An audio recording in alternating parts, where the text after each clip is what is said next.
Man United, Chelsea, Brighton, we're liking the look of some of their FPL prices. There's some real bargains in there too. We're going to be reacting to some of those key price points, looking at the clubs just mentioned, but also the best of the rest. But first, let's just digest how FPL are pricing their players this season. I think it's really important to note that the players that are reliably consistent, right at the top of their category, the premium players, if you like, they've been priced a little high.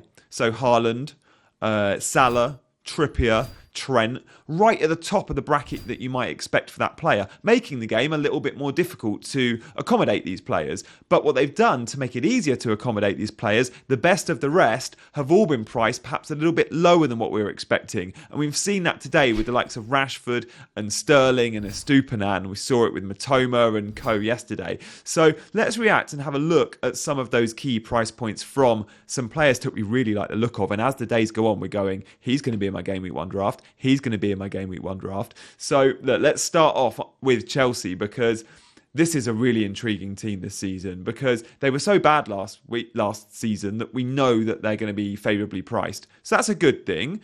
But we don't know what they're going to look like in pre-season yet. And we don't quite know how Poch is going to set them up. We think it'll be a 4-2-3-1. But in terms of the 11, it's still trying to predict who's going to start, who's not going to start. What we can, however, look at is the likes of Reece James and Chilwell and Sterling, and think they'll probably all be in the 11. And good news, guys, because the fullbacks, 5.5 million, Chilwell and Reece James, I was hoping they'd come in at that price point. They have. And Sterling, 7.0. Mudryk is 6.52. We don't know if he'll be a starter. We know Nkunku at 7.5. There looks like there could be some real bargains. And what we love about Chelsea is Luton, Bournemouth, Forest, all in their first 6 games, of which 4 of those first 6 games are at home. I think we'll all have a Chelsea player in our team. Whether that's a midfielder, a forward or a defender, I don't quite know yet. I think Reece James is going to be super popular though. And I think Sterling will get some love too. Pre-season form will be everything for these players. I think we want to see how they're clicking. But Chelsea, a really exciting announcement to know that those prices are going to be quite favourable. We expected it. I don't know if we expected FPL to be quite so generous, but I'm here for it. I like it. And we saw similar with Brighton. And again, this is another team that has 4 of their first 6 games at home. Win. Brighton last season at home, excellent. Estupinan, I thought would be 5.5 or 5. I wasn't quite sure. I was kind of on the fence. He's coming at 5. Matoma, we saw at 6.5, not 7 as some expected. March, 6.5. Pascal Gross, who could play the McAllister role a little bit further up, 6.5. Welbeck, 6. Does that mean even Ferguson will be 6? Possibly. Good value there. I think we'll all have 1, if not 2 Brighton players in our 11s. And I think it'll be Matoma and Estupinan as it was for the end of last season. Maybe we'll be a little bit more creative. And look, Enciso could come in at 6 million midfielder. Maybe that changes things. Could he be 5.5? We'll see. But yeah, some exciting announcements at Brighton as well as Chelsea. But look, let's go through some of the other defenders, midfielders, forwards and goalkeepers that we've seen from our announcements so far. But before we do, just want to give out a shout out to the sponsor of today's show, and that is Fantasy Football Scout. Now, you guys all know me from Scout, I'm sure. I've been a member for as long as I've been playing FPL. And the members area benefits are awesome.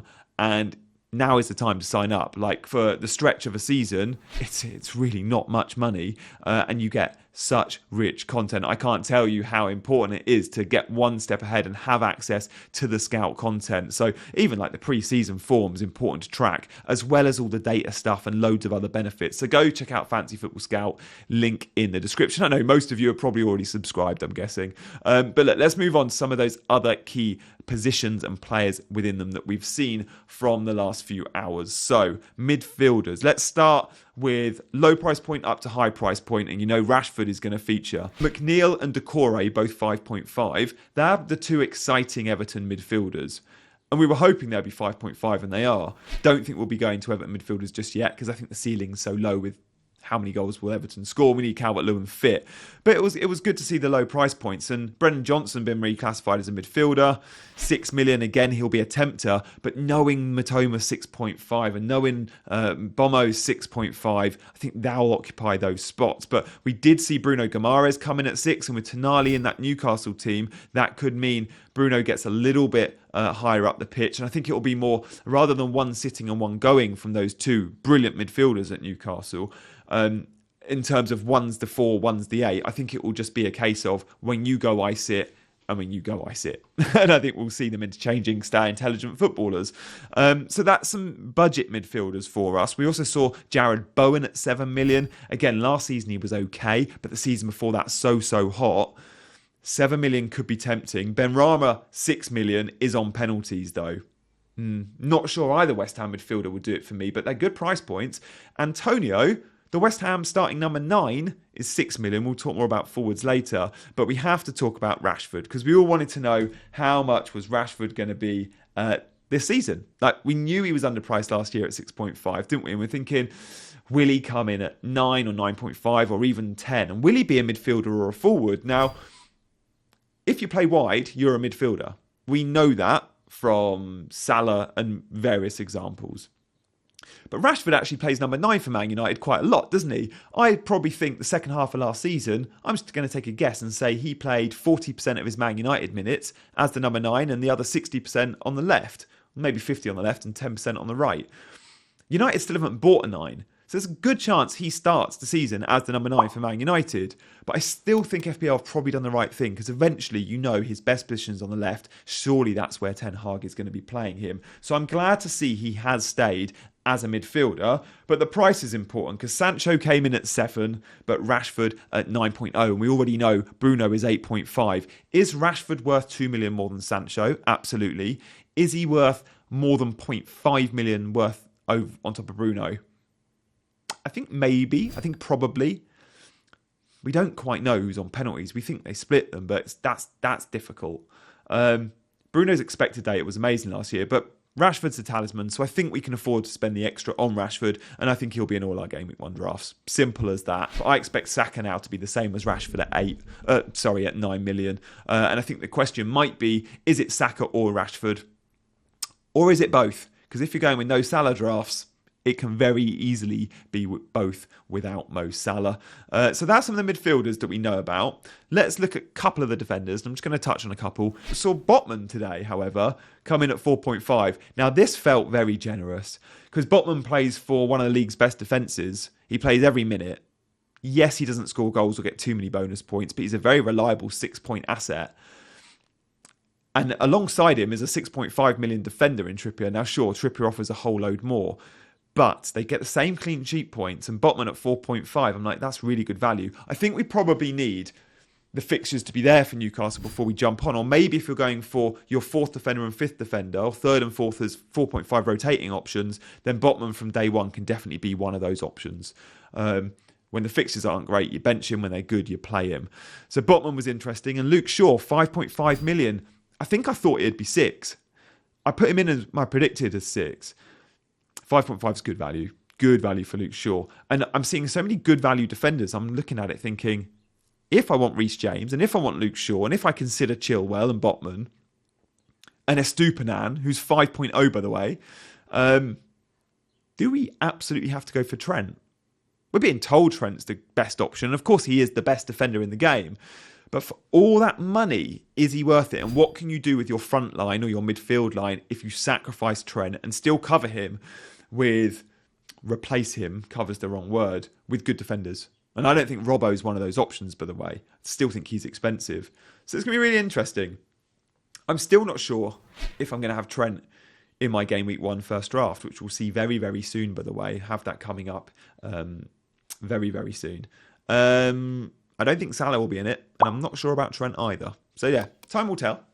Let's look at some forwards now. We have to finish on some forwards, and again, at times I feel like FPL last season priced forwards quite high. And because of that, we often had front lines of sort of Haaland plus a budget player. Or at times last season we had like a Watkins or a Mitrovic. Now, Watkins and Mitrovic are expensive, 7.5 and 8. But they've been really generous with some of their lower forwards from lower teams, forwards from newly promoted teams, but forwards from teams that you don't expect a huge amount from their number 9. So, for example, today we've seen Edouard come in at 5.5, probably about right. But Antonio at 6, like Scamacca's going to be sold. He's always injured even if he stays. Antonio's going to play most of the minutes, certainly for the start of the season when he's fit. 6.0 for West Ham's starting number 9 that should get 90 every week. Feels generous. His conversion hasn't been great though, so I still don't think it's enough to tempt us. Isak 7.5, is that good? Probably about bang on where it should be. Solanke at 6.5 feels expensive, but he had such a good season. So some of these guys you look at and think good value, and the others you go, maybe they're being a little bit tight with us. But it's fair, they're going off last season's points. And players like Mitrovic and Watkins and Solanke, they did so well last year, they have to have big increases, don't they? So I think where I'm at the moment with my forwards, I'm looking at, is it Haaland plus 2 budget forwards, 1 for the bench and 1 for the 11, maybe a 5.5 or 6 option for the 11. And, Morris at Luton at 5.5, I think will be in a lot of teams. Will he be the second or the third forward yet? I'm not quite sure. And then Nkunku at 7.5, again, pre-season form will be key. And do Chelsea go out and buy a 9?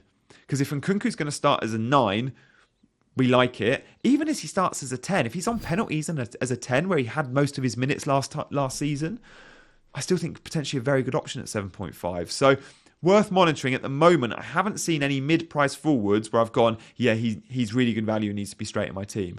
If Isak had come in at 6.5, you go, yeah, straight away. But Isak could play wide left.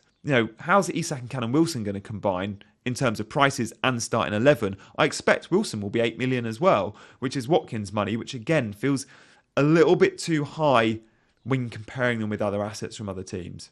But look, Darwin Núñez came in at 7.5.